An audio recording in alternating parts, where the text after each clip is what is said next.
काम जीत है, ये शादी नहीं करेगा, उसके आसन से ये लगा लिया।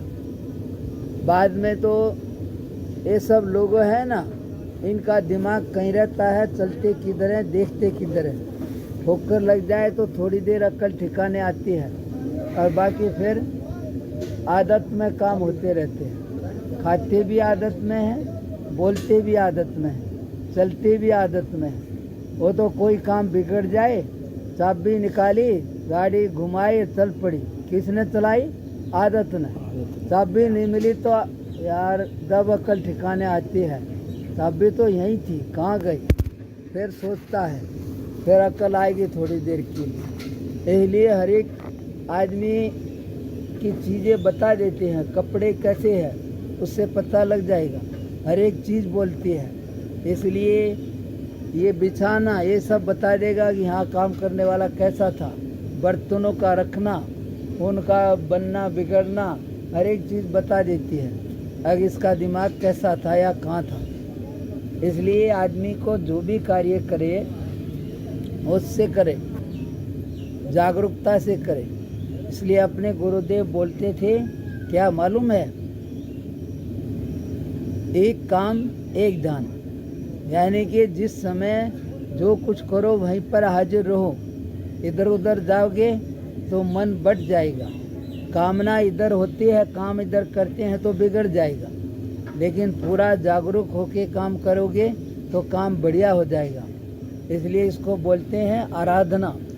बढ़िया से आराधना करो तो सब्जी कोई भी चीज़ बता देती है अब इस बनाने वाले का दिमाग किधर था। बाकी सब चीज़ें डाल दो, लेकिन वो गाने सुन रही है, कहीं बात कर रही है, तो सब्जी में रोटी में कोई आनंद नहीं आएगा, क्योंकि उसका भाव कहीं और रहा है। इसलिए बढ़िया भाव होता है तो सूखी रोटी भी बढ़िया लगती है। तो उसमें क्या है, आखिर जिस समय तुम जो काम करो उसमें हाजिर रहो, होश से करो, ये नहीं कि आदत में। इसलिए आदत से जो चलता है तो गुरुदेव बोलते हैं कि एक काम एक ध्यान। भगवान ने बोला सबसे पहला योग बताया है क्या, कि निष्काम कर्म योग। बोले ये सरल है और मुक्ति को देने वाला है। दूसरा भी है ज्ञान योग, लेकिन वो थोड़ा कठिन है, वो जिसका देह में भाव उसके लिए भारी है। अब एक निष्काम कर्म योग सबसे पहले गीता में आया है। वो क्या है कि कोई भी कार्य करो लेकिन बीच में से कामना को हटा दो तो ये कर्म योग बन जाएगा। यानी कि काम करते करते ही तुम्हें आनंद प्रकट हो जाएगा। दुनिया की दौड़ किस लिए है? आनंद के लिए है।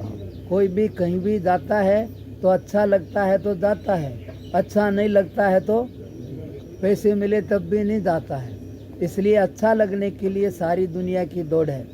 जहाँ अच्छा लगता है इसलिए दुनिया में थक जाता है तो किधर जाता है? दुनिया छोड़ के सो जाता है, क्योंकि अब वो अच्छी नहीं लग रही, तो इसलिए उधर अच्छा लगता है, हल्का हो जाता है तो फिर इधर ही आ जाता है। अच्छा उधर है लेकिन फिर भी लगता इधर है, इसी का नाम माया है।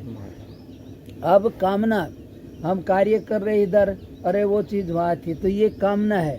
आधा उधर चला गया, आधा इधर रहेगा। तो भगवान क्या कह रहे हैं कि कामना से निकलो, दूसरी कामना को हटा के कर्म करो। यह नहीं है कि भाई इच्छा छोड़ दी। अब कोई कहेगा कि महाराज कामना ही नहीं हो तो काम नहीं करे। कामना तो है अब भाई, लेकिन अभी वो कामना करने से मिल थोड़ी जाएगी। खेत में बोओगे, बीज डालोगे तो दाना कहाँ जाएगा? आएगा कि नहीं आएगा? तो इसलिए कामना हटाने का मतलब है आखिर कौन सी हटाना, आखिर इतने का हो जाए, इतना हो जाए। अरे जितना हो जाएगा, ज़्यादा की आस कर ली, कम होया तो रिश्तेदारी में घी बूरा नहीं मिली, हलवा नहीं मिला तो कहेंगे कुछ नहीं। और अनजान चाय भी पिला दे तो बहुत बढ़िया था। क्यों था बढ़िया? अब वहाँ कोई आस नहीं थी, और वहाँ तो आस करके जाता है। आस नहीं हो तो जैसा भी मिल जाए। मेरे को कोई बोला मालपुआ खिलाएंगे, तो मैंने कहा